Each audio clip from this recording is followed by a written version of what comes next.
Yes, ladies and gentlemen, it's time. The national leader of the Australian Labor Party, Mr. Gough Whitlam.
Men and women of Australia, the decision we will make for our country on the 2nd of December is a choice between the past and the future, between the habits and fears of the past and the demands and opportunities of the future. There are moments in history when the whole fate and future of nations can be decided by a single decision. For Australia, this is such a time.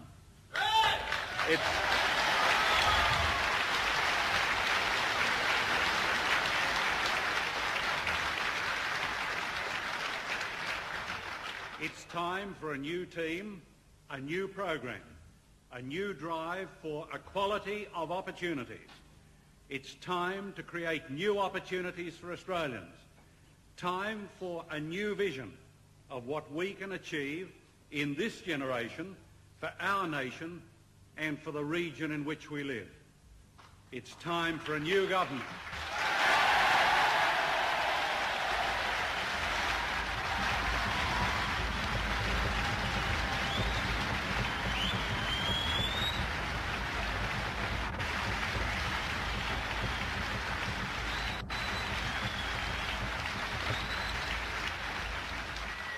My fellow citizens, I put these questions to you. Do you believe that Australia can afford another 3 years like the last 20 months?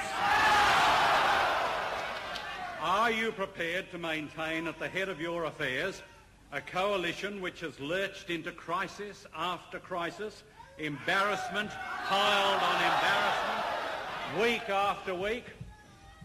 Will you accept another 3 years of waiting for next week's crisis, next week's blunder?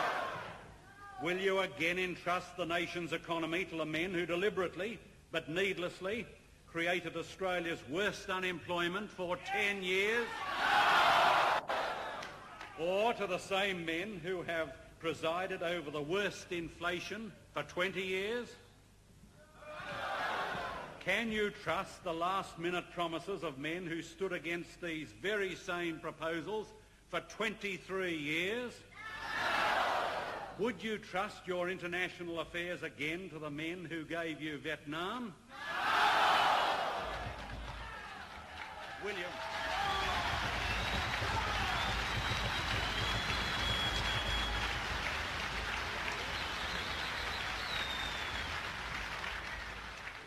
Will you trust your defences to the men who haven't yet given you the F-111?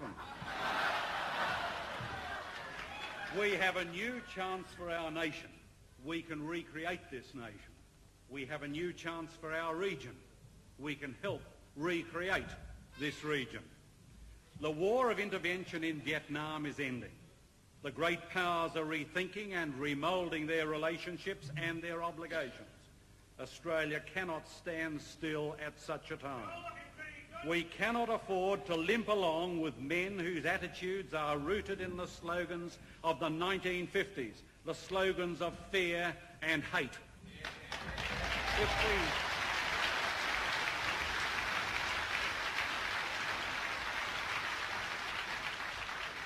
If we made such a mistake, we would make Australia a backwater in our region and a back number in history. The Australian Labor Party, vindicated as we have been on all the great issues of the past, stands ready to take Australia forward to her rightful, proud, secure and independent place in the future of our region.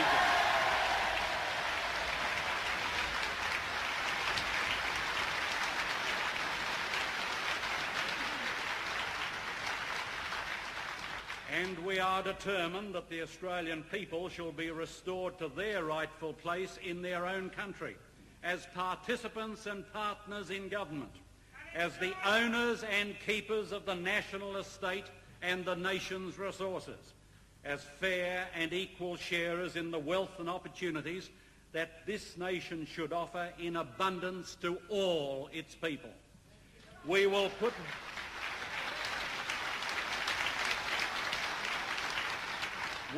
Australians back into the business of running Australia and owning Australia.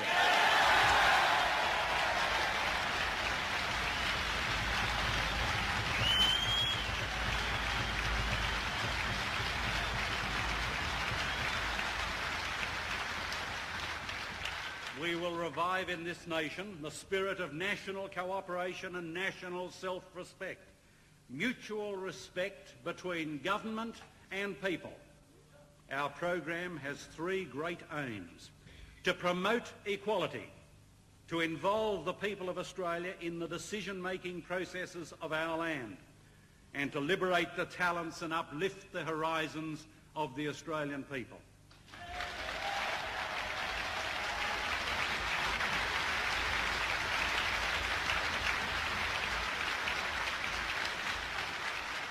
We want to give a new life and a new meaning in this new nation to the touchstone of modern democracy, to liberty, equality, fraternity.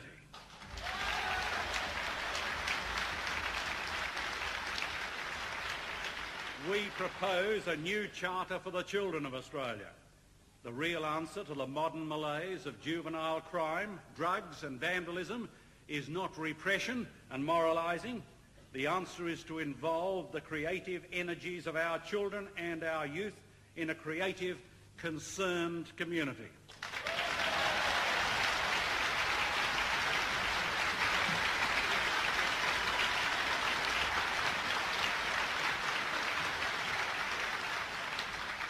Under a Labor government, Commonwealth spending on schools and teacher training will be the fastest expanding sector of budget expenditure.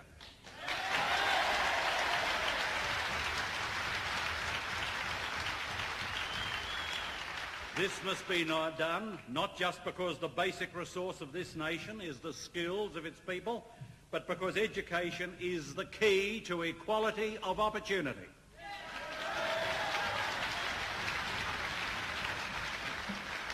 Sure, we can have education on the cheap, but our children will pay for it for the rest of their lives.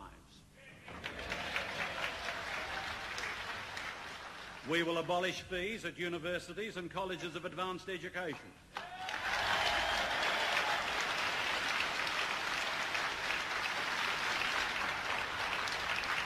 It's time to strike a blow for the ideal that education should be free. Under the Liberals, this basic principle has been massively eroded. We will reassert that principle at the commanding heights of education at the level of the university itself. We intend to raise the basic pension rate to 25% of average weekly earnings.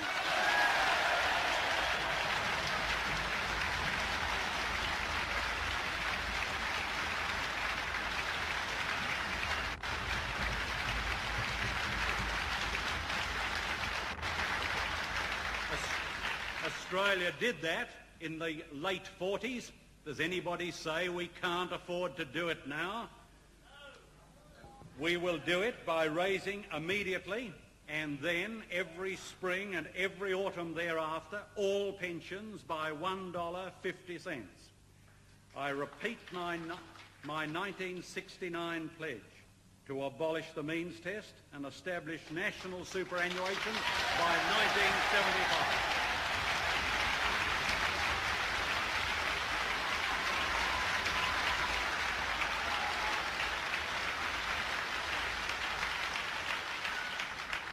It will involve the national government in a massive effort to rebuild our existing cities and to build new ones. A deep and direct national involvement in Australia's cities will be the great thrust of our government. We will make a massive attack on the problem of land and housing costs.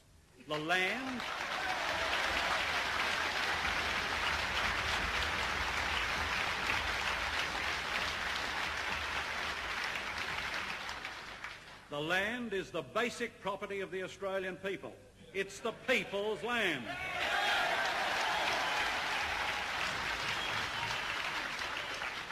And we will fight for the right of all Australian people to have access to it at fair prices.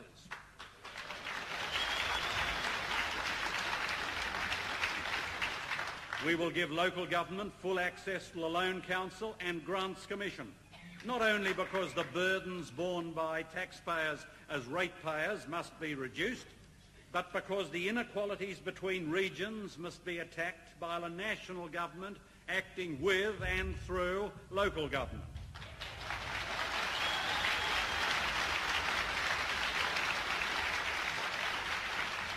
Rates are Australia's fastest growing form of taxation.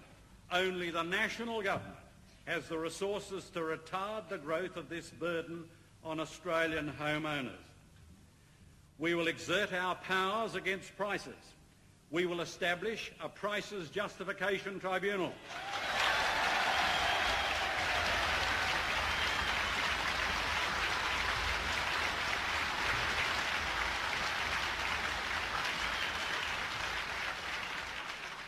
Not only because inflation will be the major economic problem facing Australia over the next 3 years, but because industrial cooperation and goodwill is being undermined by the conviction amongst employees that the price of labour alone is subject to regulation and restraint. Under Labor, the national government, itself the largest customer, will move directly and solidly into the field of consumer protection. We will change the emphasis in immigration from government recruiting to family reunion and to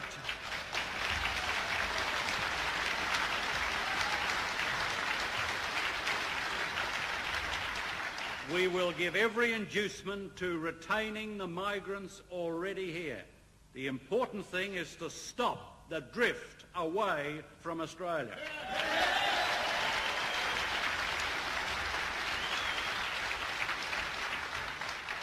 We will issue national development bonds through an expanded Australian Industry Development Corporation, not just because we are determined to reverse the trend towards foreign control of Australian resources, but because we want ordinary Australians to play their part in buying Australia back.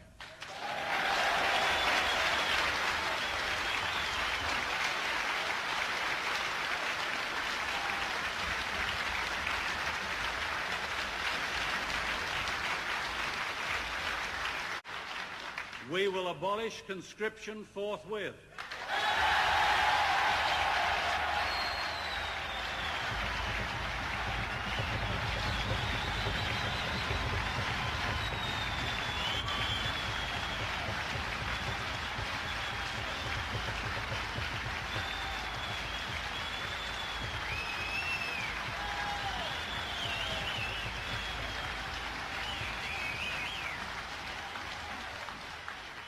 Not just because a volunteer army is a better army, but because it's intolerable that a free nation at peace and not under threat should cull by lottery the best of its youth to provide defence on the cheap.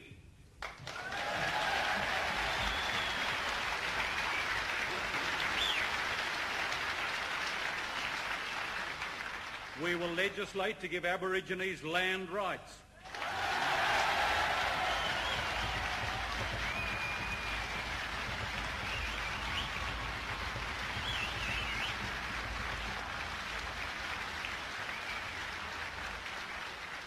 Not just because their case is beyond argument, but because all of us as Australians are diminished, while the Aborigines are denied their rightful place in this nation.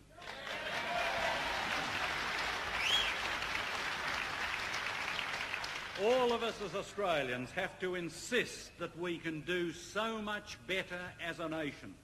We ought to be angry, with a deep, determined anger, that a country as rich and skilled as ours should be producing so much inequality, so much poverty, so much that is shoddy and substandard. We ought to be angry on our own behalf, but even more on our children's behalf, at the mindless destruction of our national and historical heritage.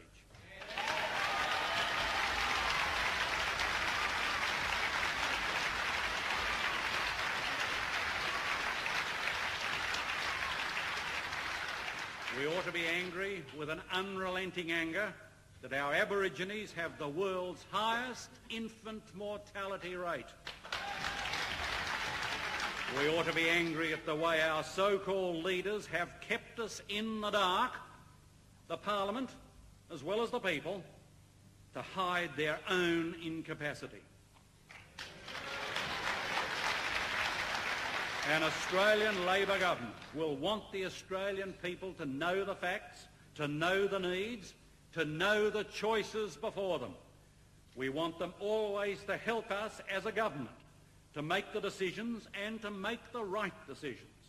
Australia has suffered heavily from the demeaning idea that the government always knows best, with the unspoken assumption, always in the background, that only the government knows or should know anything.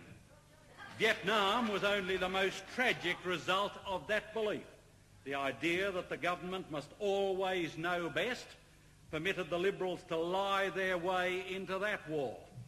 They could never have got away with it otherwise. Yes.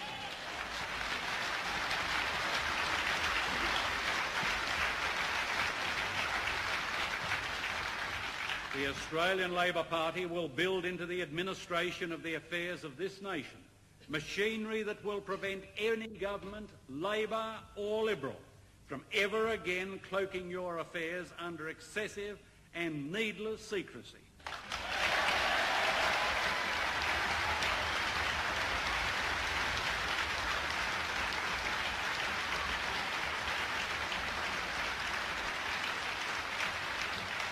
Labor will trust the people.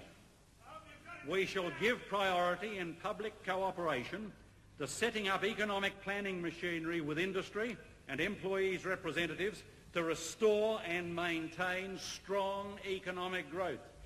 In the year past, Australia had its lowest growth since the Depression. The population fell for the first time since 1916. The percentage of Australian homeowners fell for the first time on record. This year, 100,000 school leavers will either be unable to find jobs or will be forced into jobs well below their skills and expectations.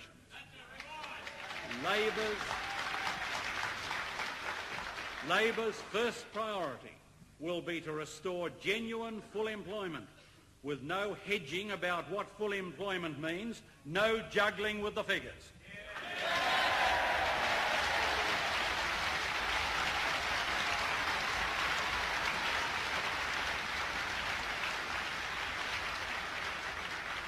To achieve it, we need the cooperation of all sections of industry, and the cooperation we need depends on convincing all sections of the community that responsibilities, burdens and opportunities are being fairly shared. At this very moment, before the Arbitration Commission, the Liberals are demanding a wage freeze. They never worry about prices.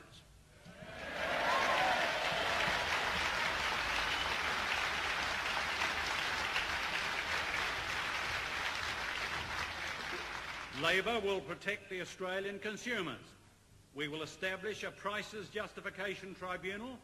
We will establish a parliamentary standing committee to review prices in key sectors. We will strengthen the laws against restrictive trade practices.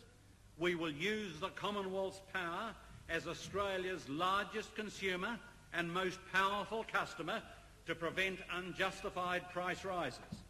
We will set up a national consumer laboratory to conduct its own testing of foods and other goods of importance to community welfare and well-being, and the reports will be published.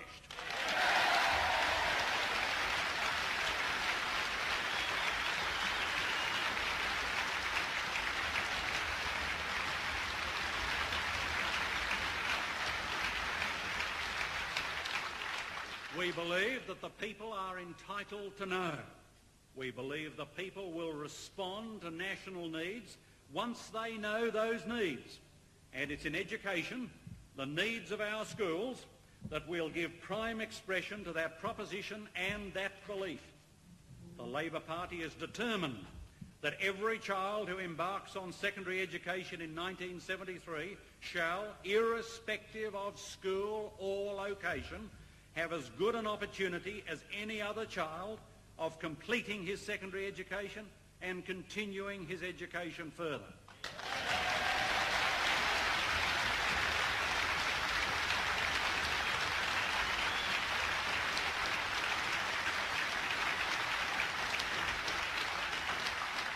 The Labor Party believes that the Commonwealth should give most assistance to those schools whose pupils need most assistance.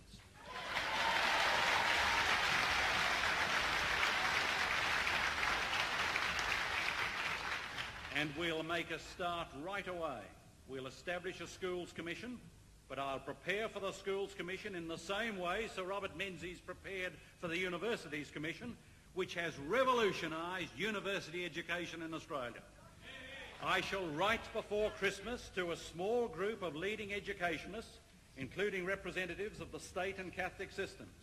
I shall write in precisely the same terms as Sir Robert, requesting for all schools, as he did for your universities, recommendations upon, quote, their financial needs and appropriate means of providing for these needs, end quote.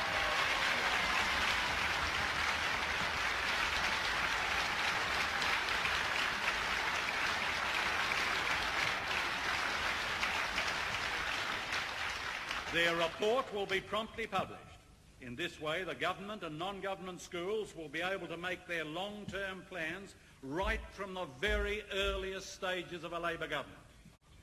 Inequality is riveted on children for life even before school.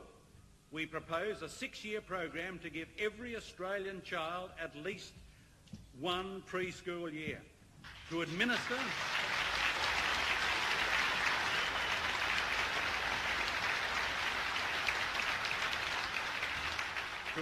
this program of national enrichment and national equality, we will set up a preschool commission.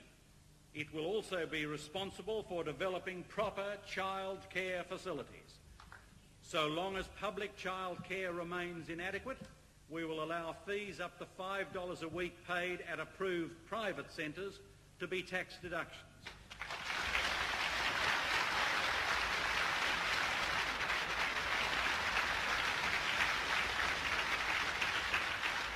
We want to widen women's choice and children's opportunities. And the widening of choice and opportunities is also the basis of our health program. Our universal health insurance scheme will give patients and doctors alike a wider freedom of choice and a freedom from needless worry that they just can't get under the Liberals' ramshackle scheme.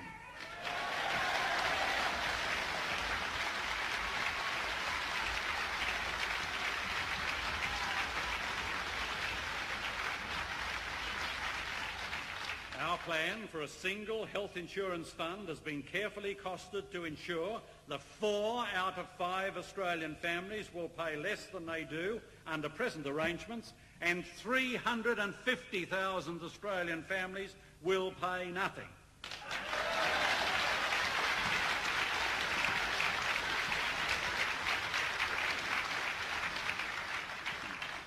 I note that the latest complaint from the Australian Medical Association is that we've revised the details 3 times in the last 5 years.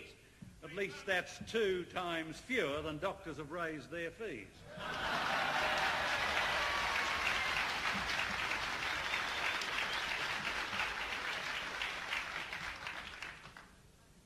My fellow Australians, will you believe with me that Australia can be changed, should be changed, must be changed if we are to have for ourselves and our children a better Australia with a better grip on the realities of living in the modern world and in our region as it really is.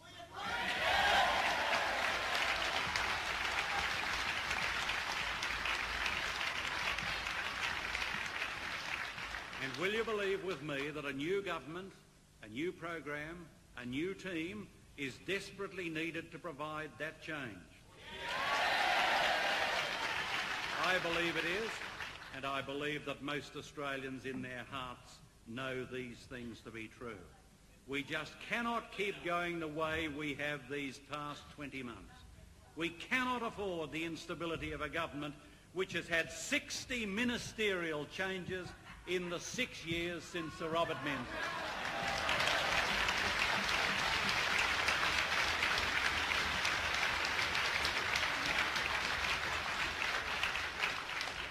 I'm not able in this half hour to go through our whole program. We don't ask for a blank cheque. We want you to know our intentions fully. Our program's ambitious. I acknowledge that. It has to be so. It should be so because the backlog is so great. And we cannot expect to clear away that backlog in 3 months or even 3 years. Nevertheless, the Australian people are entitled to the clearest possible account of our intentions, our hopes for our nation. It's not Labor, but the Liberals who are the truly unknown factor in this election.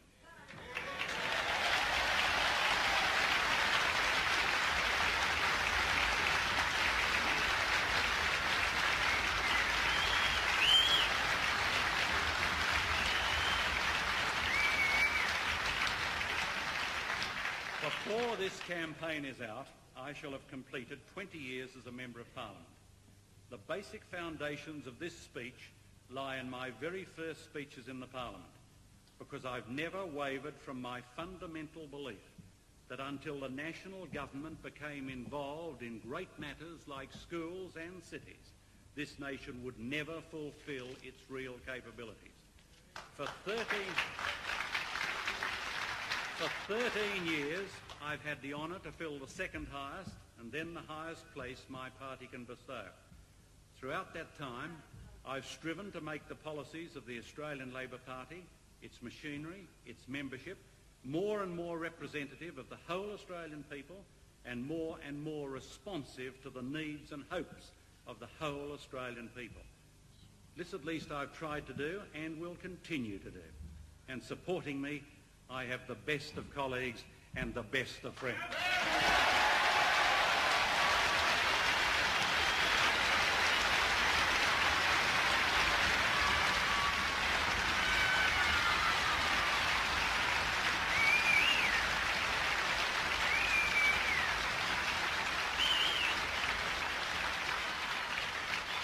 We of the Labor Party have used these crucial last years in opposition to prepare ourselves for the great business of moving our nation ahead, to uniting our people in a Commonwealth cooperative endeavour and to making the democratic system work once more.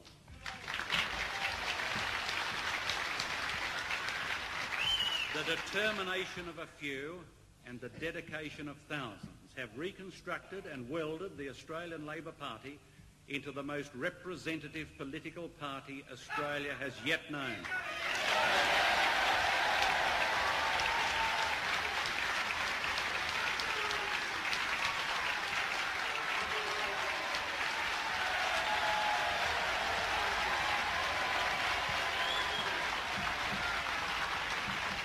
The best team, the best policies, the best advisers are not enough.